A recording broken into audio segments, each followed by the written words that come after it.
টিমের কাছে আসলে বার্তা বলতে আলাদা কিছু না, আমরা প্রিমিয়ার লিগকে যেভাবে কন্টিনিউ করছিলাম শুরু থেকে একই রকম বিষয়টা, আরেকটা ম্যাচ আরও কিছু ম্যাচ কীভাবে স্টেপ স্টেপ আগানো, একটা ব্রেক গিয়েছে, ব্রেকের পরে আবার রিদমটা ফিরিয়ে আনাটা জরুরি, সেই কাজটা যদি আজকে আমাদের আবার একসঙ্গে হয়, ঈদের আমেজটা কিছুটা হলেও কাটিয়ে ওঠা, কালকে থেকে আবার প্রপার মর্নিং সিচুয়েশনগুলো তৈরি করা যেন আমরা পরশু দিন আমার ম্যাচকে করতে পারি। পরশু দিনের ম্যাচটা আমাদের কাছে সমানভাবে গুরুত্বপূর্ণ, যদিও সাইড করবো, বাট আমরা কোনো ম্যাচকে ছোটো করে দেখিনি এবং আমাদের অ্যানালিস্ট কোনো ম্যাচকেই ছোটো করে অ্যানালিসিস করে না, প্রতিটা ম্যাচে আমাদেরকে সেমভাবে অ্যানালিসিস পাঠায় এবং ইনফরমেশনগুলোকে আমরা কাজে নেওয়ার চেষ্টা করি। সো নিশ্চিতভাবে আমরা প্রতিটা ম্যাচে ইম্পর্টেন্স দিয়ে দেখার চেষ্টা করি এবং লাস্ট ম্যাচটা প্রতিটা বলে মোহামেডানের সঙ্গে যেটা 12 তারিখ মিরপুরে, সেই ম্যাচটাও সমানভাবেই গুরুত্বপূর্ণ, যেটা সাইন্টিফিকের সঙ্গে একই হবে।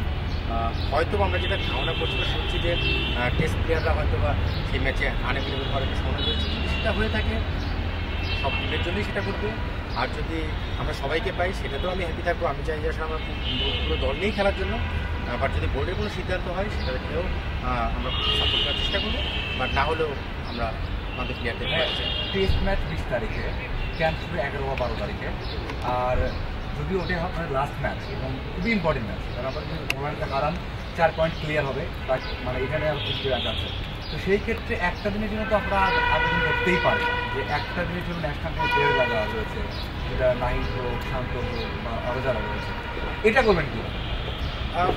এই মুহূর্তে কাগজে কলমে দেখলে আমাদের 3 জন রয়েছে, শান্ত রয়েছে, ক্যাপ্টেন মমিনুল রয়েছে, নাহিদ রয়েছে। আমরা হয়তো বা একটা প্ল্যান করছিলাম যে এরকম কোনো একটা আবদার বা আশা পূরণ করার চাওয়া যায় কিনা, যে ক্রিকেট বোর্ডের কাছে যে 12 তারিখে ম্যাচটার জন্য তাদেরকে ছাড়া যায় কিনা, যদিও তারপরে সপ্তাহখানেক সময় থাকবে, বাট এটা আসলে ক্রিকেট বোর্ড অ্যাবসলিউটলি এটা আমার মনে হয় বাংলাদেশ ক্রিকেটের পুরো বস এবং তারা সেই জায়গাতে বাংলাদেশ ক্রিকেটের ওভারঅল চিন্তা করে তারা যেটাই করবেন সেটাকে আমরা অ্যাপ্রিসিয়েট করবো, যেটা আমি বলছিলাম।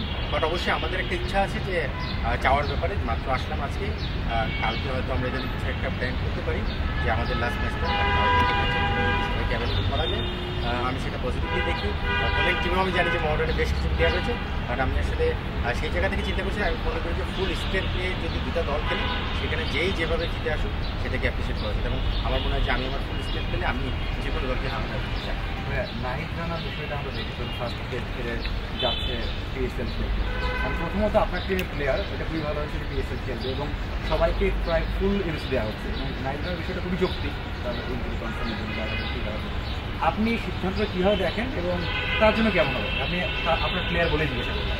না, নাহিদকে কিন্তু আমরা আবহাওয়াতে নেওয়ার পরে আর নাহিদকে কোন ম্যাচ খেলাবো কীভাবে খেলাবো সেগুলো কিন্তু একটা প্ল্যান করেই আমাকে হতে হচ্ছে, এবং এখানেও তার ব্যতিক্রম না। আপনি যেটা বলেন 3টা ম্যাচ রয়েছে, 3টা ম্যাচে কিন্তু আমি টানা 3 ম্যাচ খেলানোটা আমার জন্য চ্যালেঞ্জিং, নাহিদকে আমরা জানি। সেই ক্ষেত্রে যদি আমরা 12 তারিখের ম্যাচে নাহিদকে পাই সেটা এক ধরনের প্ল্যান হবে, যদি না পাই সেটা এক ধরনের প্ল্যান হবে। তবে নাহিদকে এনওসি যে দেওয়া হয়েছে পিএসএলের জন্য আমার মনে হয় যেটা পজিটিভভাবে চিন্তা করে, শুধু নাহিদ না বাকি যাদেরকে রিশাদ, লিটন যারাই যাচ্ছে, তাসকিন, আমার মনে হয় যারাই যাচ্ছে আমার মনে হয় সবাইকে এনওসি দেওয়ার এই বিষয়টা কিন্তু কালচারটা গত বছর আমি যখন সিলেকশন প্যানেলে ছিলাম তখনই আমাদের মধ্যে আলোচনা হচ্ছিল যে আমরা প্লেয়ারদের এইভাবে এনওসির ব্যাপারে পজিটিভভাবে চিন্তা করবো, এটা আমাদের প্ল্যানই হয়েছিল।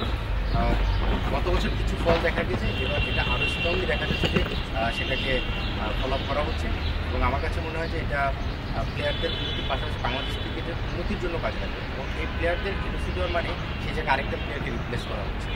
আজকে লিটন যাওয়ার কারণে নিশ্চিতভাবে সেখানে যাকে খেলানো হবে সে হয়তো বা নিজেকে রেডি করার একটা সুযোগ পাবে। সো এইভাবে করে চিন্তা করে কিন্তু দুই দিক থেকেই লাভবান হওয়া যাবে। সো আমি এটা পজিটিভলি দেখছি, এবং আমি আশা করছি ফিউচারে এখানে কোনো অপরচুনিটি থাকলে প্রায়োরিটি ওয়াইজ সে জায়গাটায় এভাবে চিন্তা করা যাবে। আচ্ছা ভাই, মানে এখন কি মনে করেন যে আপনার টিম প্রথম দিকে যখন কথা বলেছেন শুরুর আগে বলেছেন যে দলটা চ্যাম্পিয়নশিপের ফাইট দেওয়ার মতো, মানে অলমোস্ট এখন পর্যন্ত বেশিরভাগ সময় টপে থেকে গেছে, প্রথম ম্যাচ হারা ছাড়া। এখন কি মনে হয় যে আপনারা যদি চ্যাম্পিয়ন না হন সেটা কি আপসেট হবে? যারা আপনারা খুব ধারাবাহিক করছেন, এবং শুধু আপনার টিমের না, যারা ফুল স্ট্রেন্থ রয়েছে তাইজুদ হোক বা ওরা কিন্তু চলে যাবে টেস্ট খেলতে, তাতে কি মনে হয় যে আপনার টিমটা এখন মানে ওয়েল রিজার্ভিং টিম যে চ্যাম্পিয়ন হবে?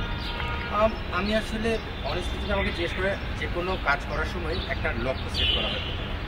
ফর এক্সাম্পল আমি কিন্তু সবসময় বলি যে আমি মিরপুর আসবো, আমি আমার বাসা রামপুরা হাজিপাড়া, সেখান থেকে আমি যখন মিরপুর আসবো আমি কিন্তু একটা টার্গেট সেট করে মিরপুরে যাবো। সেখানে আসার সময় আমাকে কীভাবে যেতে হবে সেই জায়গাকে সাজাতে হবে। চ্যাম্পিয়ন হওয়ার ক্ষেত্রেও আমি আবহাওয়াকে স্টেপ বাই স্টেপ কার সঙ্গে কীভাবে খেলবো সেটা সাজিয়েছি। সেই সাজানোর মধ্যে দিয়ে আমরা এগিয়ে যাচ্ছি। তারপরে যদি হোঁচট খাই তখন কিছু সময়ের জন্য আমাকে একটা ব্রেক নিতে হবে, সেই ব্রেক নিয়ে আবার সেটাতে ফিরে আসতে হবে। চ্যাম্পিয়নশিপে আমি আবারও বলি যে দিন শেষের আলটিমেট গোল চ্যাম্পিয়নশিপ না হলেও আমরা এই প্রসেসের মধ্যেই যেহেতু আছি, সেই প্রসেসটা আমরা মেনটেন করার চেষ্টা করবো। বাট দিন শেষে আমার ম্যানেজমেন্ট যেটা আবারও রয়েছে, যারা নতুন ম্যানেজমেন্ট আপনারা জানেন, তারাও কিন্তু হ্যাপি আমাদের পারফরমেন্সে, এবং ওনারা কিন্তু কখনও আমাদের ওই প্রেশারটা দেয়নি যে চ্যাম্পিয়ন হতেই হবে। সো সেই জায়গা থেকেও আমরা অনেক রিলিফ, এবং আমি মাঠেও খুব বেশি আহ্বানের মানুষ হয়তো দেখেনি অফিসিয়ালদের কাউকে, যে জিনিসটা তারা আমাদের উপর সেই ভরসাটা রেখেছে এবং দায়িত্বটা দিয়েছে। চ্যাম্পিয়ন যদি হতে পারে আলহামদুলিল্লাহ, না হলেও আমার মনে হয় যে আমার ম্যানেজমেন্ট টিম প্লেয়ার আমরা সবাই হ্যাপি থাকবো, আমাদের যতটুকু লক্ষ্য যেটুকু সেটার দিকে থাকবো, বাট না হলে আমরা আনন্দ। লাস্ট আপনার কারিশমা কি মানে অনেকে বলছে, মানে এই টিমে যদি বললাম এত দূর মানে এত ভালো করার কথা না, মানে কোচ হান্নান সরকার, মানে আপনি তো পর্যায়ে নির্বাচক ছিলেন, তো আপনার ইনফ্লুয়েন্স কী ছিল? মানে অবশ্যই কোচের তো নাম হয়, বদনামা হয় খারাপ করবে, মানে আপনি কি মানে কোনটা বুঝতে পেরেছেন যে মনে হয় যে না এইটা আছে যে আমি যখন ছেড়ে দিয়েছি? আমার কাছে মনে হয় আমি যখন ক্রিকেটের দায়িত্ব নিয়েছি, মানে আমাকে যখন দায়িত্ব দেওয়া হয়েছে, আমি প্রথমে একটা কাজ করার চেষ্টা করেছি, আমার ম্যানেজমেন্টটা বোঝানোর চেষ্টা করেছি। আপনি দেখবেন আমার ম্যানেজমেন্টে তারিখ সিস্টেমে নিয়েছি যে টাইগারের বলি আমি কিন্তু সেন্টু যে ফিল্ডিং কোচ হিসেবে যথেষ্ট হার্ডওয়ার্ক করতে পারে, ফরওয়ার্ড ইউজ করে দুজন কথা বললাম। আমার ট্রেনার যদি দেখেন আপনি ন্যাশনাল লেভেল ট্রেনার, যে ক্লোজ মনিটরিং করতে পারবে আমাদের ন্যাশনাল লেভেল প্লেয়ার আছে, পাশাপাশি লেটেস্ট যে মনিটরিংটা দরকার সেটা, পাশাপাশি আমার ফিজিও রয়েছে সানি, যে একদম ক্রিকেট বোর্ডের ন্যাশনাল লেভেল হয়ে কাজ করেছে। তো আমি ম্যানেজমেন্টে যখন এই ধরনের স্ট্রং হয়, তার সঙ্গে প্লেয়াররা কিন্তু ট্রাস্ট তৈরি করে, সেই ট্রাস্টটা আমি তৈরি করার চেষ্টা করেছি। ম্যানেজমেন্ট স্ট্রংয়ের মাধ্যমে কিন্তু প্লেয়াররা ট্রাস্ট তৈরি করেছে এই টিমের উপর। পাশাপাশি আরেকটা বিষয় যেটা আর্থিকভাবে এই বছর অনেকেই ক্ষতিগ্রস্ত হচ্ছে, সেই আর্থিকভাবে ক্ষতিগ্রস্তটাকে কাটিয়ে ওঠার জন্য পেমেন্ট সিস্টেমটা ভালো করার চেষ্টা করেছি। ম্যানেজমেন্টের সঙ্গে কথা বলে ফার্স্টে একটা ভালো পেমেন্ট করেছি, ঈদের আগে আরেকটা পেমেন্ট করে প্রায় 80%, অলমোস্ট 80% পেমেন্ট ক্লিয়ার। তো এই যে স্যাটিসফ্যাকশনটা, এটা প্লেয়ারদের মধ্যে ট্রাস্ট তৈরি করেছে। আমি এই ট্রাস্টটা রাখতে চাই, এবং এইভাবে আমি ম্যানেজমেন্টকে ম্যানেজ করেছি যে যেই অ্যামাউন্টটা আমাকে দিচ্ছেন সেটার জন্য কনফার্ম।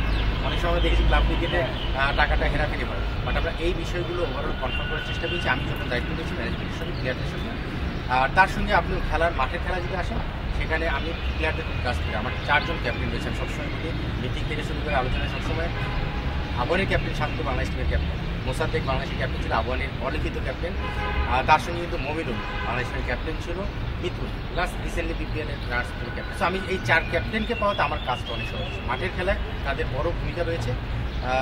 আর অফিস টিমে একজন রয়েছে, সে হলো আমাদের কম্পিউটার অ্যানালিস্ট বা আমাদের পারফরমেন্স অ্যানালিস্ট যেটা বলা হয়, তাকেও আমি টিম ইনক্লুড করেছি। সেটা আমাকে খুব ভালো সাপোর্ট দিচ্ছেন। আপনি দেখবেন যে অনেক টিম ছোটো ম্যাচে প্রচুর খেয়েছে। আমরা ছোটো ম্যাচ আসলে কাউকে ছোটো করা উচিত না, বাট ছোটো বলতে কাগজে কথা বলছি, সেই ছোটো টিমগুলোর সঙ্গে কিন্তু আমরা খুব বেশি স্ট্রাগল করতে হয়নি, বিকজ আমরা তাদের সঙ্গে প্ল্যান করে যেতে পারছি, আমরা আগেই তাদের সঙ্গে অ্যানালাইসিস করছি। তো এই অ্যানালিস্টও তার জায়গা থেকে তার ভূমিকা রাখার চেষ্টা করছি। ওভারঅল সব কিছু মিলে অফিস স্ক্রিনে অনেক কিছু দেখা যাবে যেগুলো এই পারফরমেন্সের ভূমিকা রেখেছে, এবং আমি আশা করি এই জিনিসগুলো করার চেষ্টা করেছি।